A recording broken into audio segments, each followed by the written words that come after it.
Iki wis tekan sapa wonge kudu ngerti tugas awak dhewe. Cantik sik. Mari.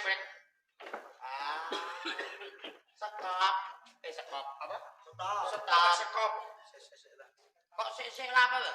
Nek sing loro kae aku ya percaya. Mandek wujude ya menungso. Bagus menungso. Nek gambarmu kok san orek-orekan kaya ngono kuwi. Jane utan kucing. Yo aku iki sing bau reksa ana ing marogolan kene. Cangkemmu iki. Sapa iki dadi apa? Oh, tepung ki. Sapa model tahun 2025. Apa sing dadi aran sapam ya muni. Ning kowe aja karo nyungir-nyungir. Anten variasine ngene kok. Ana ya. Sopo sing Kuwi caranmu butru jane. saka di papan gunungmu?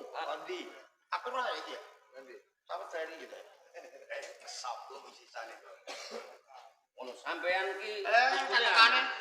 Loh, ora sida aku senakoki. Manrep Masa mbok anggap aku ki mayit piye kok manrep talkin. Kok mbok talkin. Sopo sing dadi aranmu? Apa nih? Lah guyon kek. Kek sapa?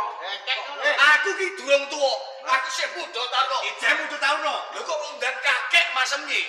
dalam macem iki ora macem blas potong dalam barang Iki pun gagahku sing bagus, gagah pideksa. Lha coba to sawangen. belange emas. Ayo. Emas sing nglothok. Wah, kritikan. Iki jenenge Mas Heri.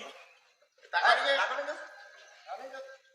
Ora ngono ki sanak wingking saka ngendi?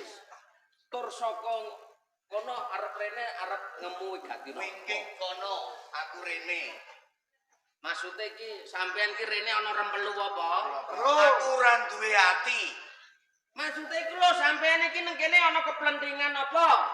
Aku ki mun awakku cilik, seterek, gagah pideksa. Kok kepelentingan maksudmu piye? Wah, angel ora Kepelentingan sapa? Nek ngomong kuwi sing apik. Kowe iki disuposi ta ora iki sapa? Kowe sapa malah ngali karo awake? Selepo omahan ora ngetok. Kowe nak omong di sembrono karo kadangku, apa kowe tak jiwit? Alah. Jibit ki bapake. Kowe aja sembrono aja cengengesan iki. Apa? Kowe iki aja sembrono kowe iki jiwit. Pangkatmu nang kene iki opo, Satpam ngono kok. Wis satpam. Ya. Satpam. Ah, Angkonmu satpam nek kene iki lagi apa wis suwe? lho. Amene kono ya SK untuk SK. Wah, dijebule layak ora ngerti. Iya. Wis untuk SK. Oh, kok eskalator. Ing omah ngene padahal ya ngarit yo mlebu ora ukuran kene. Kowe ora ngerti iki sapa kok ngarit? Sing ning ngarepku sapa? Sapa kan dadi aranmu? Ora ngerti tenan. Ya, Bro. Tenan? Ya. Kowe kepen ngerti? Nanti guna matami lho melolok. Kamu tegati kok ora Rungokno ya. Ah, Sapa to satya saged bareng sing bagus ning pangarepan. Iya. Den masih layang seto. Den masih layang kumite. Mas layang gadean. Den Mase layangi beriberan. Den Mas. Ya, layang kematian lah kowe. Layang kematian DC kowe. Takoki tanda pengenal. Kisis SNK. Wonge sapa wonge nek kudu parekulan sama asma. Ngono ya. Sapa to pawongan sing pangarepan Dimas Layang Seto dalah kumite iki mono bakal lemebu ana ing dalam kepatian mergo ki omah-omahku dhewe. Kowe ora usah dadak go tapak asma. Karo iki gak. Sing gugu ya sapa? Sabar. Lan damarku lan rene le. Anake mung siji atas moro dadi ngaku. Sami grejekan. Iki lho le. Urip-uripan ning karepe Aku omahe kene. Iki mbok DGJ mbok apa? Piye nisan kas jajar. Sawat sometan yang ngomong tak Sometan. Ya, panjenengan nang sinten? Den masih layang seto. Den masih layang kumitir. Banjur sapa sing dadi aranmu? Nami kula Damarwulan. Damarwulan Adi enggal wonten ing kepatian. Abdi Ngene ya, nek kowe meneh abdi, meneh dalan aku bakal mlebu ning dalem kepatian. Ning katuan pirsa nalika semanten Gusti Patih Legender paring dawuhan sinten kemawon menawi badhe mubet wonten ing pidaleman kedah nyaosaken tapak asmanipun Gusti Patih Legender. Wis gowo tapak asma. Les. Tapak asma ki nak wong liya. Aku ki mono arep mlebu ning omah-omahku dhewe. Dadi ora usah dadak nggawa tapak asma. Ngono ya. Putrane pun Rama Patih lu gendeng minal minulya. Iki mono 3 cacahe. Sepisan Kang Mbok Anjasmara, Den Mas Elang Seto kaping 3. Den Mas Elang Kumitir. Sinasta panjenengan kekalih putra wonten ing kepatihan. Menawi kula lirwa dhateng kewajiban tamtu kula nampi pidana saking ngersane Gusti Patih Legender Pramila, kula suwun tapak asma panjenengan. Tapak asma kok ejangel. Dadi kowe jeh wae ngayal takon tapak asmane Rama. Inggih. Dudoke. Tapak asmane iki lho. Setan mantap sini. Masa setan ngarani setan? Kowe iso. Ayo, arep tratulemu. Siap. Suwek. Ngajak opo kowe? Arep ngajak iki.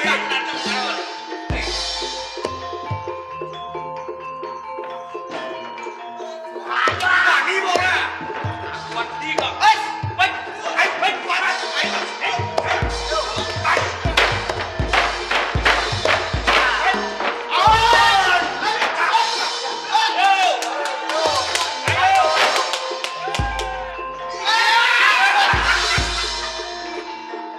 Ayo.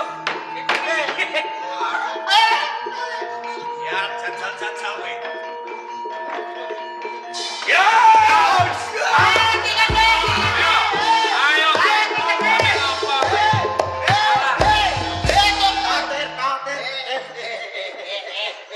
Aku. Iki apa ngemplok iki? Ngemplok kemana, Pak? Ngemplok termasuk. Oh, alah yang Wong elek-elek selamat nyawamu. Yen ora ono Kanjeng Rama wis tak ikak wis ngono. kowe? Ora ono tam. Bil mampus. Iya kowe wani. Ter, Nggih, Mo. ono stok. Lho kula niki badhe kula mlebet wonten ing dalem kepatihan. Candhek kali coro-coro riyo. Pakarane. Monggo desa. Angsal kula mlebet wonten ing dalem kepatihan. Wonten angsal mlebet. Ora entuk. Nggih. Kowe iki piye tolan ta? Lepas belum apa nih? Putraku, putra Patih. Apa mlebu nang kepatihan kok ora entuk? Angin panjenengan nate paring dawuh lan gamadulan. Sinten kemawon boten kepareng ngobat menawi boten kinanten tapak asmanipun panjenengan. Ya bener kowe lan kowe sing kliru. Lah kok kula sing kliru? Damar wulan. Tak peling. Sok sapa wae sing bakal mlebu ning kepatihan yen ora nganggo tapak asmane Patih lu gender ora diparing Rama, mlebu. kula niki sinten? Kula niki putra panjenengan Rama. Panjenengan gadahi putra 3 nggih. Ya. Kang Mbok Anjasmara, Kang Mas Layang Seto, Kang Mas Layang Pitir. Nah, Den Mas Layang Pitir. Tambahin nih majare layang gadean mau. Kadang minggat. Napa nggih? Kula mlebet ing griyane kula mawon, kula beto tapak asmane panjenengan. Dak mboten Rama, kula niki putra panjenengan lho Rama. Ya bener kowe ter. Lah nggih. Lan. Lah wong ape mlebu nang omahe dhewe kok dadak nganggo tapak asma. Kowe ngerti sapa layang seto lan layang kuwite. Nanging kula netepi kewajiban sinten kemawon boten mawas. Senajan putra panjenengan menawi boten beto tapak asmanipun panjenengan. Pertamtu boten kula keparengan Sapa wae sapa? sampeyan sing dawuh mosok yo lali. Mo, Nggih, to. sing kesangaten jenengan kok. Aku kebangetan. Senajan to kados pundi ingkang lepat menika namung tiyang desa niku. Lah nggih. Gambar wulan kali coro niku. Jalan menapa? Menika saged dipun wastani glandang carang saking pucuk. Ngembet-ngembet daging waras. Kenging menapa kula ndika ing kasut ngadi? Titi wedal menika bedambangan nang Mojopahit keping dahulu. Nembe mawon kula. Kula mun diantemi umpami utusane Sang Dwita Ratu lajeng kados pundi panjenengan pikantuk widana lho Kang Rama. Dados piyambakipun damarulan kalih cecunguk niku boten pas, boten pantes yen to dados Jogorega wonten ing dalem kepatihan. Ya, no. Cek, tadi pun pecat mawon. Tenane sing kliru ki aku. Yo, panjenengan. Kowe ra kliru, Damar Wulan yo ora kene. Ngeten nggih, Mo. Nak umpami kakejenengan nika nggih, wong nomor loro wonten Kraton Mojopahit, nomor setunggal wonten ing dalem kepatihan. Abang Ijo ini gumantung panjenengan. Lepat menika saged dipun benerke umpami luput wis manten ugi dawah kosok wangsulipun. Patih. Oh nggih, patih kok dadak diatur tiyang desa. Lah nggih panjenengane kuasa. Iki ngene ta. Ah pripun? Ki aku katidipan awala. Awala, Saka Sang Jwita Ratu Kencana Wungu. panjang kagem kula. Ora, Kagem sinten? Damar Wulan.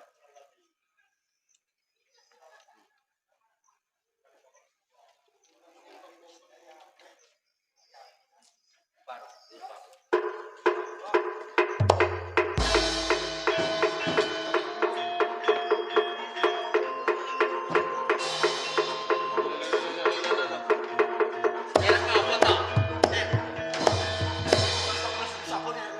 Jenengan tresna kula kalian kekadang. Yo tresno wong anakku. Adalah panjenengan tresna kalian putra boten wonten. Kedahipun umpami pikantuk serat saking ngarsanipun Sang Jwita Ratu, kedahipun paparingaken dumateng kula no. Lho kok dadanipun Damar Wulan lajeng ngoten kuwi. Nek ngerti aku kok. Lah pripun? Pantik lu gender kudengi sasat. Oh nggih. Paten. Ayo, ayo.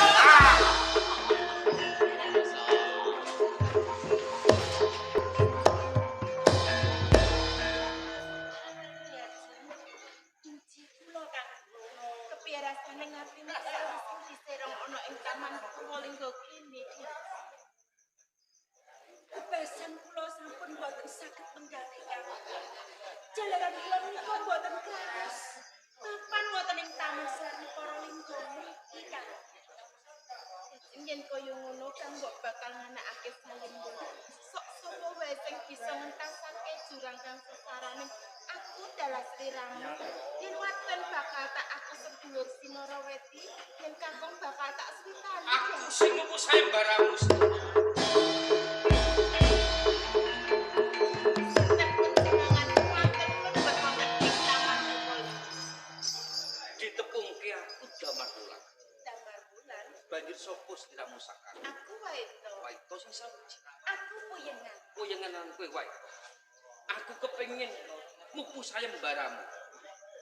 Kajurung rasa welas lan asihku. Kasengker sliramu marang Guru Besumenak Jinda. Apa kuwi tenan? Lamun aku kepengin nentas saka jurenge kasengsaranmu, lamun nyawaku dadi totohane aku lila. Banjur apa sesuai? Yen pancen aku kepengin nentas kasengsaranmu saka sengkerane Guru Besumenak Jinda. Aku ning kene duweni penjara. Bani panjang. Iya. Banjur apa panyuwunmu wadon aku lan kadangku iki mau bisa uwal saka dinamane Guru Bisma Minang. Wong aku ora ketang prokirane kepengin kok ladeni ana ing ilang pagulingan ora bedane nggonmu ladilan Guru Bisma Minang Jinda. Piye jeng sliramu kok menawi ngaten kula saged. Yen kaya ngono, ayo Ayo, kata. iki aku Ayo sama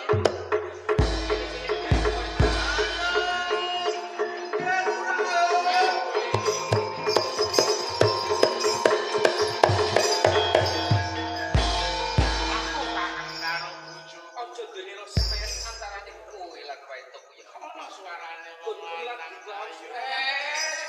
Radio lurae. Radio piye? Radio nika siaran jebul sepak bola. Iya jeng Waito. Monggo lurae.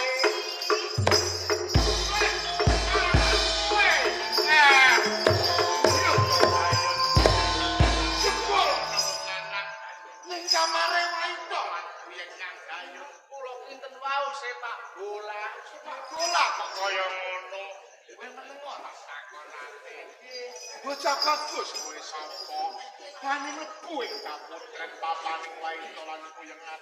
Sun iki dutane nata Prabu Kenya Majapahit. Kekasihku Damar Saksama.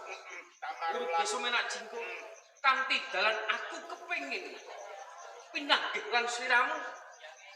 Lamun kowe manut cilik tak rangket, gedene kowe mati sa tanganku. Aku bakal nampa bebungah saka ngasa dalem Sang Jwita Ratu Kendana. Piye Damar Wulan? Apa kowe ora kulak ing pawarta? Lamun ingsun iki urung Bisma lagi winang wong Jawata. Akeh para saka guru kang gugur ing palagan krana kataman pedang lawan Gada Wesi Kuning. Apa kowe ora wedi? Nanging Nak Jinggo, Giri Lusi jalma tang kiniro. Lamun patiku saka tangane Nak Jinggo, aku lila. Yen ngono tampan. Yen wis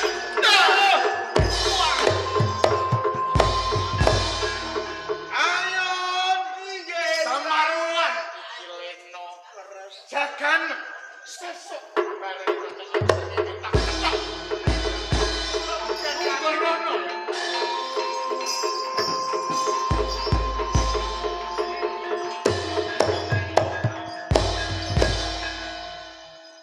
Lan bagus nek bagus bagus rupamu ning elek nasibmu mergo apa kowe iki ndemeni bodhone liyan undu-unduane ya kaya ngene iki dipateni dening liyan mati nek dipateni wong liya iku matine ra sampurna lan mongko nek critane wong akeh kae matine ra sampurna iku bakal dadi gila gila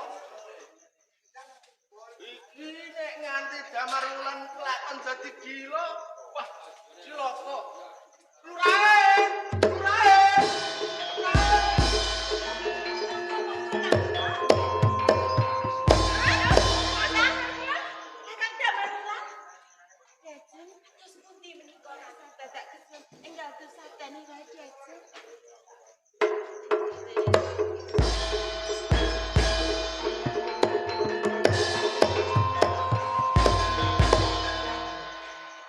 sepurane sing gedhe lamun aku ora bisa ngentas saka panelangsamu nalika kasengkelan Nak Jinggo. Nanging sausé aku tanding lan Nak Jinggo ketaman pusaka lur cacahe aku ora bisa ada mula kanthi kuwi diajeng wetolan koyo Injet pancen menika piyantelipun Guru Pino Nak Jinggo. Gada Wesi Kuning dalah pedang Puntasakaya. yen pancen sliramu saya ditresno lan tungkak aku kepengin duweni pusaka loro cacahe kagungane Urip Bisma Nak Jinggo. Apa sliramu saguh citra wong ayu? Yen pancen kaya ngono, bakal tak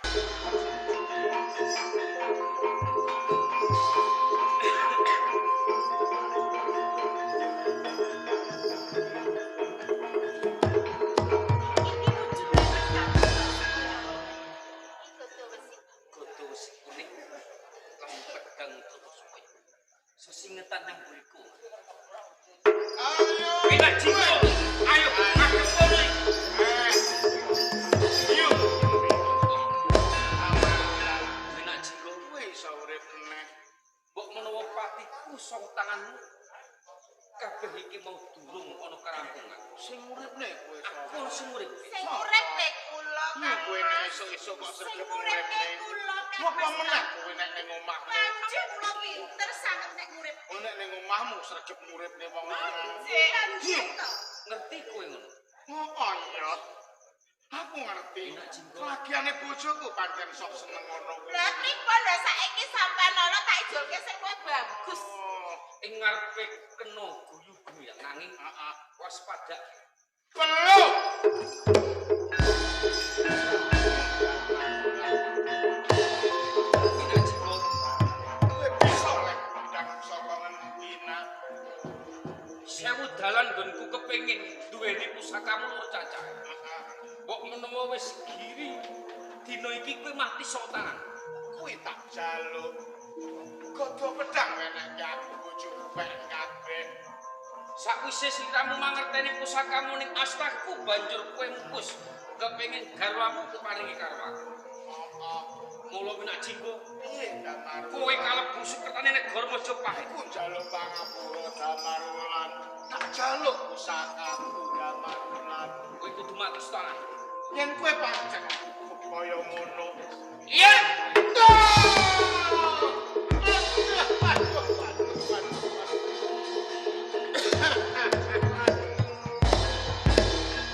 Aduh piye?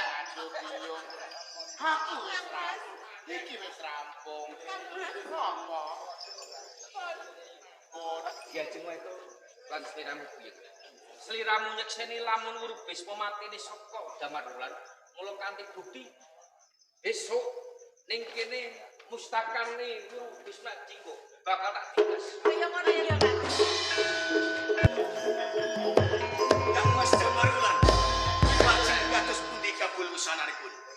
Pamuji pun kakang bisa nigas mustakane Wuru Bisma. Oh ngaten. Iya. Ya! Ayo Dimas.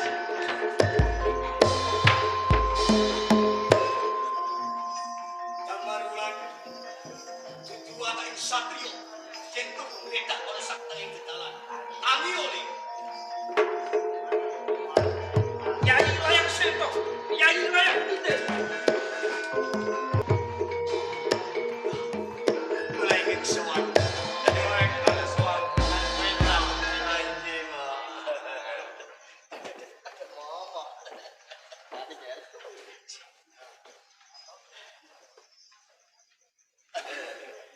Kepareng matur Sang Jita Ratu. Mbok bilih titi wedal menika kula ngaturaken kabar layu. Kabar. Inji Kanjeng sapa sing mekanen pati? boten sanes Damar Wulan sedo wonten sak tengahipun palagan.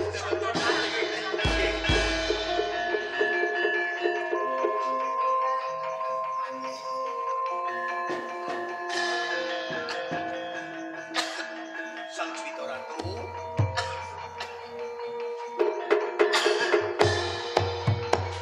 jenengan menika lampun alit ing penggalih. Kagem minangkani satriya-satriya negari wonten ing Kraton Majapahit. Den Layang Seto, Den Layang Kumitir, Gatut Kaca, Antarja wonten ing Kraton Majapahit. Menika boten wedi kangelan. Lajeng kula majeng sak tengahing palagan sabelo kelawan Damar Wulan senopati wonten ing Kraton Majapahit. Titi wedal menika Wuru Bisma Minak Jingga menika sampun pejah kanthi bukti mustakanipun Wuru Bisma Minak Gonjing. Nggih, Jingga. Apa ki bener? Iku ngono mustakane Wurupis menika. Menika saestu lho Sang Jita Ratu. Coba tilang. Monggo Sang Jita Ratu.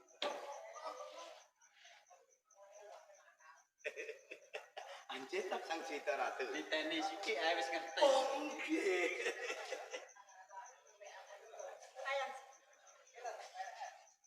Iki ning wis sak lore sing bisa dimas kala. Jangan Wurupis menika Jingga. Anji, Ingsun aturi sak lore mlegae Damar Mesandano Raja. kula dados ratu. Masuk Ratu. Sing gagah. Ya Mas. Pangestunipun Kanjeng Rama. Pangestunipun Putra panjenengan dados ratu wonten ing Kraton Majapahit. ono.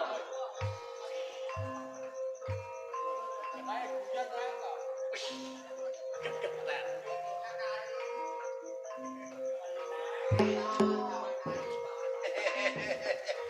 Dados ratu. Mas ratu.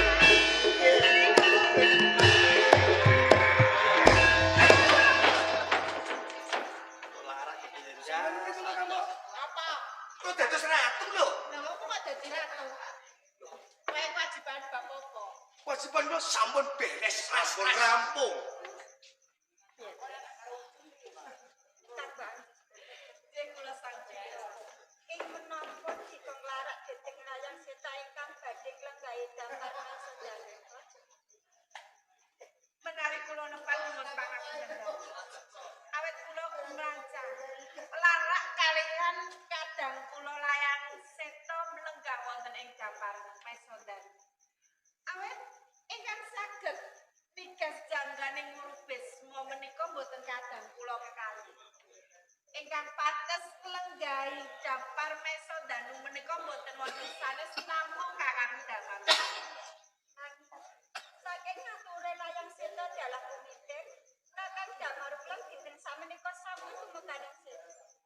Kakang Damar Wulan menika tasih sugeng. Wah iya. Mustahil. Mustahil. Mangertosi piyambak. Berdasarkan zaman ulang sini sama kita oh nggak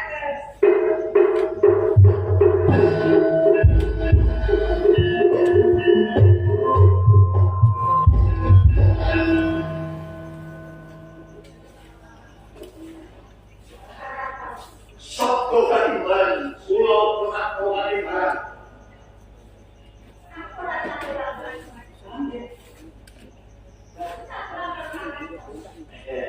Dengan kamu dia bersanti aku di Rosman ini sakit beda dan maksa sombong. Damai pun dulu, sasawari pun dulu. Bikin lu bagaimana saya? Dijadi namun kadang tuh ini bagaimana saya?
Aku saya suruh ngambil panas kagem ngadili terkait dengan sumatus tinggal.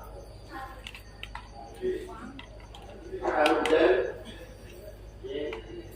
ingin aku sih untuk tahu supaya adiasok kalau cekson dulu terus supaya ngadili itu kamu kan gaman lah. Perkara tak sopo sing bisa tuge mustakane menak jiwa gue. Oh no, aku bakal ngadil orang itu. Kali ini benda kamu. Setelah itu isu aku masak ada. Apa benar gue sih bisa ke mustakane menak jiwa gue semua. Itu harus jalan kami bukti mustakane itu dulu besok. Tidak. Semula terus masih sedikit,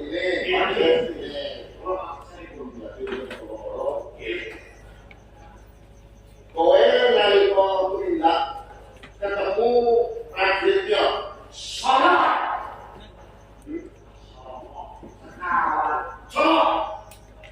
sekawan ini sebenarnya sama bapak dua sewa pulau tanggal terus kawan kalau sebut tanggal terus sama dari sebut itulah bangkit Raditya kali sama sekawan kali sama kelas dulu sebuah situs lagi mengenai baru ketemu ya jadi orang 14 nomor kakek pulau itu sangat biasa pun pulau yang selamat belajar letos sapio satu sabar saking kamu supaya alun dalam ya dan pulau saking ini kalau pulau saking ini malah lagi terus koberan pulau kalau yang sudah tahu ini kali saya sudah belum mau tinggalan dengan dunia betul tolong modal begitu enggak ini sudah sering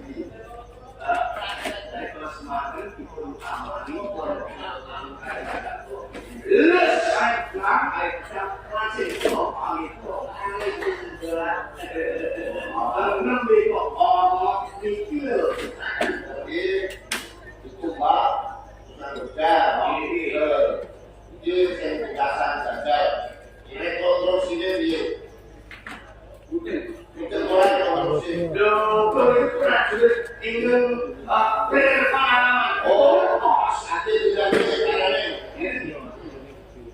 Itu semuanya lupis mulai situ. Satrio, itu adalah bikin mobil. Wah, juga tadi kalau sampai bertahun-tahun. Wah, juga kalian berjalan. Lupis mulai wajib. Maju. Kepanggil gua dan Pak,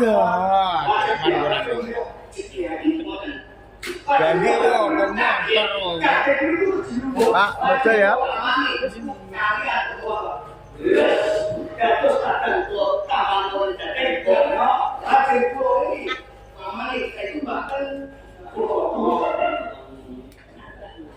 Jadi pengawasannya yang membangun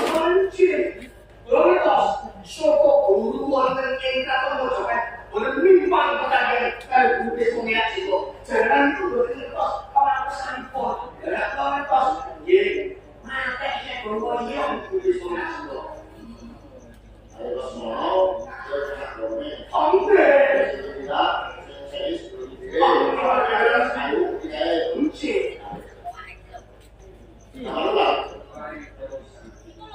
saya yang tatanya itu masuk dalam cerita yang sih masakan yang sih menanti aman politik dan di pidato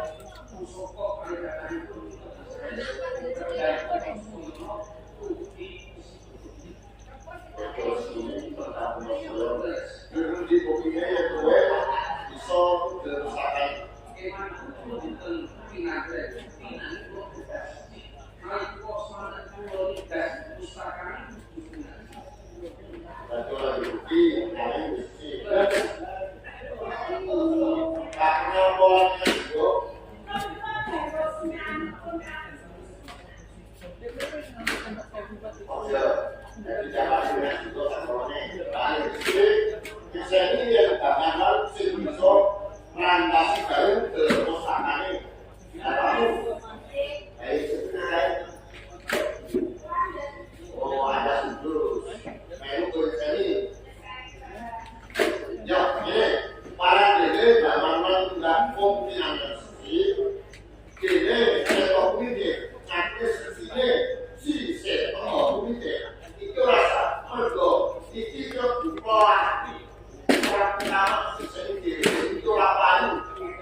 Betul nek seko kumitir menika Agus Rama ing saged menika damel kula.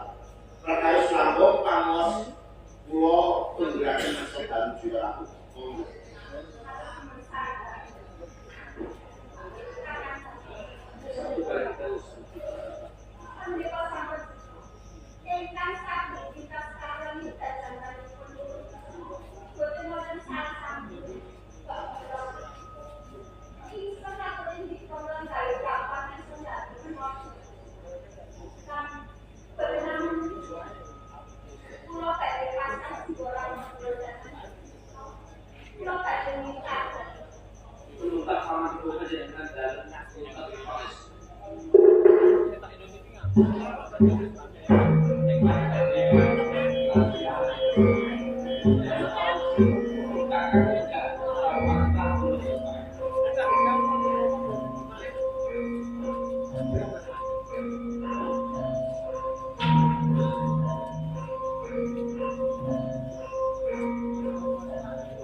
Sang Prabu Brawijaya Damartuna.